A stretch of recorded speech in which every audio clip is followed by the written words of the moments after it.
Hello, welcome my জীবন কাহিনী ব্লগসে। একটা ছোট্ট একটা ভিডিও, একটা রান্নার রেসিপি নিয়ে তোমাদের কাছে চলে এসেছি। আশা করি তোমরা সবাই ভালো আছো, আমিও ভালো আছি। ওয়েদারটা দেখো কি সুন্দর, তাই একটু ভাবলাম একটু ভিডিও করে নিই। কাঁকড়ার রেসিপি। তো দেখো, কাঁকড়াগুলো ছাড়িয়ে পরিষ্কার করে ধুয়ে হলুদ লবণ মাখিয়ে রেখে দিয়েছি কিছুক্ষণ, কারণ নুন আর হলুদ না ঢুকলে তো একটু ভালো লাগে না। আর এদিকে কাঁকড়ার ঘিগুলো এখানে আছে। সর্ষে বাটা দিয়ে আজকে করবো সানরাইজ সর্ষে পোস্ত, সর্ষে বাটা পাউডার নিয়ে কাঁচা লঙ্কা নিয়েছিলাম, আর একটু টমেটো, গোটা টমেটো ছিল না, তাই কমায় টমেটো সস নিয়েছি। সসটা নিয়ে তো গোটা কাঁচা লঙ্কা কালো জিরা ফোড়ন দিয়ে রান্নাটা করবো। দেখতে থাকো রেসিপিটা। কাঁকড়াগুলো ভেজে তুলে নেব, তাই তেল গরম করতে দিয়েছি। তেলে ধোয়া উঠে গেছে কড়াইয়ে। দেখো কাঁকড়া একে একে সব ছেড়ে দেবো। যখন ছাড়ছিলাম, কাঁকড়ার একটা আলাদাই গন্ধ থাকে, খুব সুন্দর গন্ধ। ওয়েদারটা এত সুন্দর, হাওয়া দিচ্ছে খুব সুন্দর। তাই আমার বাবা নিয়ে এসছে, মানে শ্বশুর বাবা নিয়ে এসছে কাঁকড়া। তো নিয়ে এসে বাবা নিজেই ছাড়ালো কাঁকড়াগুলো, ধুয়ে পরিষ্কার করে তো রাখলো। তো আমি ভাবলাম যে কী দিয়ে রান্না করা যাক।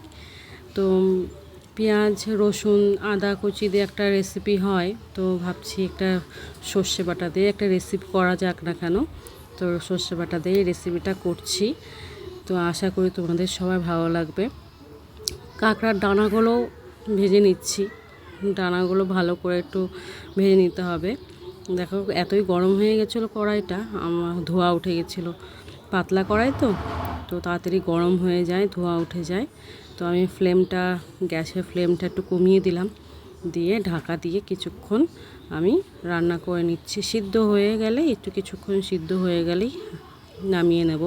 চিড়ে রেখেছি কাঁচা লঙ্কাগুলো, দেখো কালো জিরা দিব, তাই দেখাচ্ছি তোমাদের। দেখো কালো জিরা দেবো। তো আমাদের মশলা মানে আলাদা আলাদা করে নেওয়া উচিত ছিল, কিন্তু আমি ভাবলাম যে এখান থেকেই নেওয়া যাক না কেন।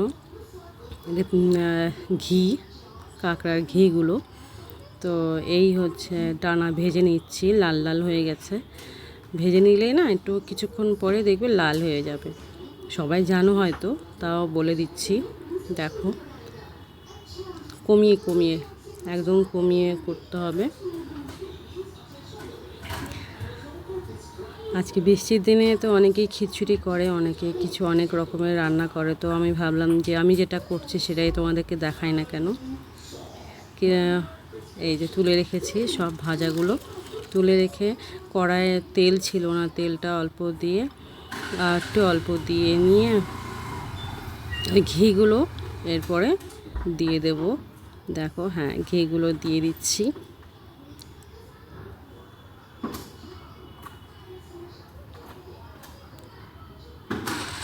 তোমরা কোথায় কে আছো একটু বলবে, কমেন্ট করো।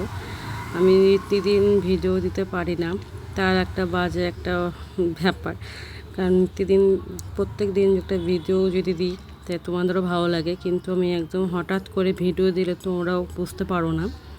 তো কিছু করার নেই, কারণ সংসার সামলে, দুটো বাচ্চাকে সামলে আমার কিছু নিজের কাজ থাকে, সেগুলো করে নিয়ে সব ওই জন্য আর প্রত্যেক দিন ভিডিও দিয়ে উঠতে পারি না। যাই হোক, ঘিগুলো দিয়ে দিলাম তেলে। দেখো দেওয়ার পর একটা ভালো গন্ধ ছাড়ছিল, হালকা একটু সুন্দর গন্ধ ছাড়ছিল।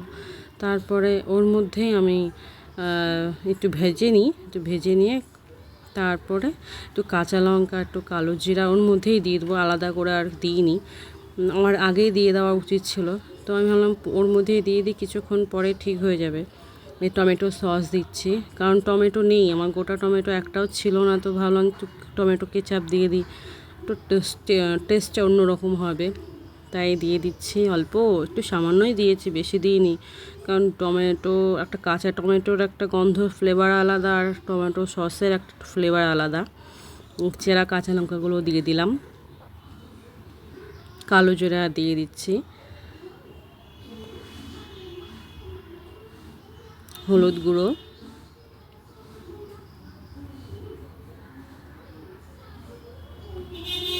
এবার দেব লঙ্কার গুঁড়ো দেবো এরপর।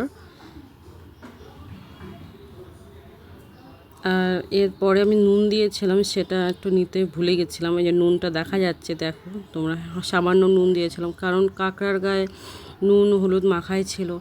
তো কতটা কেমন হবে না হবে তার জন্য সে বুঝে কাঁকড়া নুন দেবে মশলাতে, কারণ বেশি হয়ে গেলে টেস্ট অন্যরকম হয়ে যাবে। সর্ষেটা আমি নর্মাল জলেই ভিজিয়ে রেখেছিলাম, তো ভিজিয়ে রাখার পর এই কনসিস্টেন্সিতে এসেছে। তো সর্ষে লঙ্কার মধ্যে ভিজিয়ে রেখে আমি একটু জল দিয়ে ধুয়ে সর্ষের বাটিটা দিয়ে দিলাম জলটা, তো দিয়ে কিছুক্ষণ ঢেকে রাখবো। ঢেকে রাখার পর ফুটে যাবে, তারপরে নামিয়ে নেব। ঢেকে দিচ্ছি, দেখো। এদিকে আমি একটু ভাবলাম যে বেনু ওদের দেখায়। বেনু কোনো জন্যই প্যান্ট পরে না, কেন প্যান্ট পরতে চায় না জানি না। আমি যখনই প্যান্ট পরতে চাই তখনই প্যান্টটা পরেক্ষণই খুলে ফেলে দেয়, কিছু জানি না। কারণ প্যান্ট না পরলে তো অসুবিধা না। আর এত কাছ থেকে টিভি দেখে, তাই তোমাদের দেখাচ্ছিলাম যে ওই দুজন কী করছে। স্কুল ছুটি, তো আজকে সানডে, তো স্কুল ছুটির জন্য আজকে এই অবস্থা, না বাড়িতে পইনে বসলো না কিছু। তো এই যে আমার সর্ষে সব ফুটে গেল। ফুটে যাওয়ার পর এই ভাজা কাঁকড়াগুলো দিয়ে দেবো, যেমন দেখাচ্ছিলাম। মনে হচ্ছিলো কি খেয়ে নিই। তো যাই হোক, আগে রান্নাটা করি, তারপরে খাবো। কারণ কি, রান্না করতে করতে কি খাওয়া যায়? আর অনেকে খেয়ে, আমি তো অনেক সময় খেয়েও নিই রান্না করতে করতে। কে কেমন করে রান্না করো একটু বলো প্লিজ। আশা করি তোমাদের সবার ভালো লাগবে এই রান্নার রেসিপিটা। মোটামুটি চেষ্টা করেছি যতটুকু করার, ততটুকু চেষ্টা করেছি। আবার ঢেকে দিলাম সর্ষে সব ঢোকার জন্য। এখানে কিন্তু আমার গ্যাসটা কমানো আছে, ফ্লেমটা কমানো আছে গ্যাসের। তো কারণ জিনিসটা ময়েস্ট হবে, ভেতরে মশলাগুলো ঢুকবে, তারপরে সিদ্ধ হওয়ার একটা ব্যাপার আছে। তো ফুটে যাওয়ার পর তেল যখন ছাড়বে না, দেখো ছেড়ে দিচ্ছে তেলগুলো ছেড়ে দেওয়ার পর আমি ভাবছি যে একটু ফুটুক, তারপরে না হয়। এই যেদিকে মাছের ঝোলও, সকালবেলা ঘুম থেকে উঠে আবার মাছের ঝোলও করেছি পেঁপে আলু দিয়ে, জিরে আদা কাঁচা লঙ্কা দিয়ে সব মাছের ঝোল করেছিলাম। ওটা মাছের ঝোলটা ছিল তোমার রুই মাছ, মানে চারাপোনা যাকে বলে।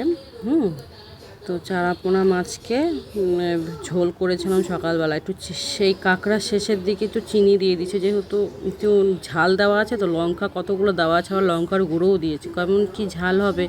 তাই ভাবলাম বাচ্চারা খেতে পারবে কি পারবে না, তো ভাবলাম একটু চিনি দিয়ে দিই, তো টেস্টটা তো অন্যরকম হবে। আর টমেটো সসও দেওয়া আছে, কেমন টক হবে, একটা ভয় লাগে না, প্রথমবার করছি। তো ওই জন্য ভাবলাম ঠিক আছে, করা যাক। টাটা।